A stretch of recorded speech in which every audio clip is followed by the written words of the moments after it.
설문을 제작해 받는다는 것은 결국 많은 양의 데이터를 입수하고 그것을 관리, 활용한다는 것인데, 최초 데이터를 입수하는 단계에서 정년된 형식으로 잘 받을 수 있으면 추후 데이터 관리에 들어가는 노력을 줄이고 이 데이터들을 추후 다른 맥락에서 활용할 수 있는 가능성이 무궁무진해집니다. 따라서 이번 영상에서는 정년된 데이터를 효과적으로 입수하는 데 필요한 지식들을 알아보겠습니다. 첫 번째로 주의하실 사항은 한 질문에서는 한 항목에 대해서만 응답을 수집해야 한다는 것입니다. 예를 들어 다음과 같이 학번과 성명 두 항목을 한 질문 안에서 받게 되면 응답자들이 각기 다른 방식으로 질문에 응하기 때문에 나중에 데이터를 정렬하고 관리하고 분리하는 데 곤란을 겪으실 수 있습니다. 따라서 질문은 꼭 한 질문에는 한 가지 항목이 들어가도록 하고 여러 가지 항목을 받아야 할 경우 별도의 질문을 생성해 한 질문에는 한 항목만 답변이 되도록 하는 것이 좋습니다. 효과적인 응답 수집을 위해 활용하실 수 있는 기능을 한 가지 소개해 드리겠습니다. 구글 설문에서는 주관식 질문마다 응답 확인을 설정할 수 있습니다. 예를 들어 학번을 묻는 질문에 학생들이 숫자가 아닌 텍스트를 입력한다거나 이름에 불필요한 공백을 포함하는 등 원치 않는 데이터의 형태가 입수되는 것을 방지하기 위해서는 응답 확인 기능을 적절히 활용하셔야 합니다. 오른쪽 아래 점 3개를 누르시고 응답 확인을 누릅니다.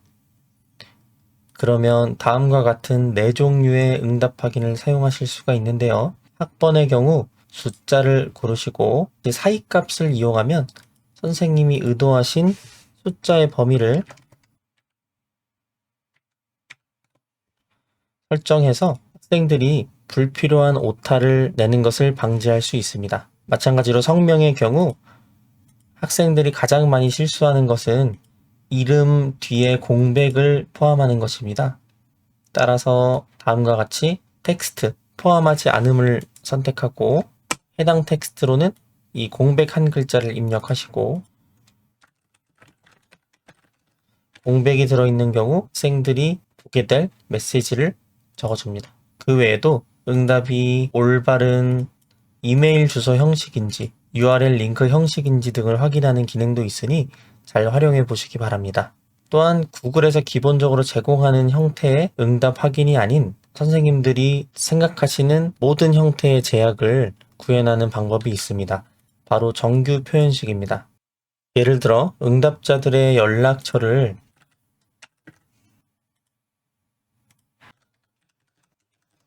010-4자리 형식으로 받고 싶은 경우 기본적으로 제공되는 유형의 응답 확인으로는 걸러낼 수가 없기 때문에 정규 표현식을 사용해 보도록 하겠습니다.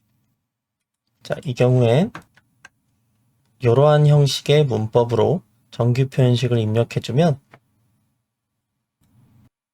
형식에 맞지 않게 전화번호를 입력했을 경우 경고 문구가 뜨면서 제출이 불가능해집니다.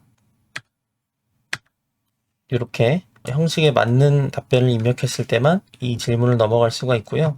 자릿수가 맞지 않아도 같은 경고 문구가 뜨게 되겠죠. 이 정규 표현식을 자유자재로 구사하는 것은 어려운 일입니다. 선생님들께서는 챗 GPT 등의 서비스를 활용하셔서 원하는 정규 표현식을 얻어내시면 되겠습니다.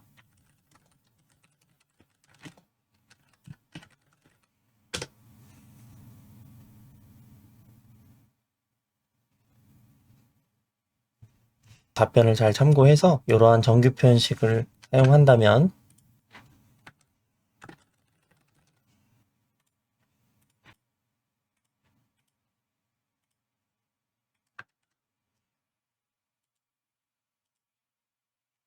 이렇게 형식에 맞지 않은 주민등록번호가 생겼을 경우 데이터를 걸러주기 때문에 입수 단계에서부터 정년된 데이터를 입수해서 추후에 데이터를 관리하는 수고를 줄일 수 있습니다.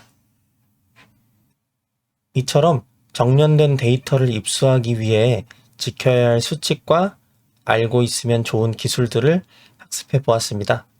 다음 영상에서는 이 구글 설문을 수업에 활용할 수 있는 방법을 한 가지 소개해 드리도록 하겠습니다.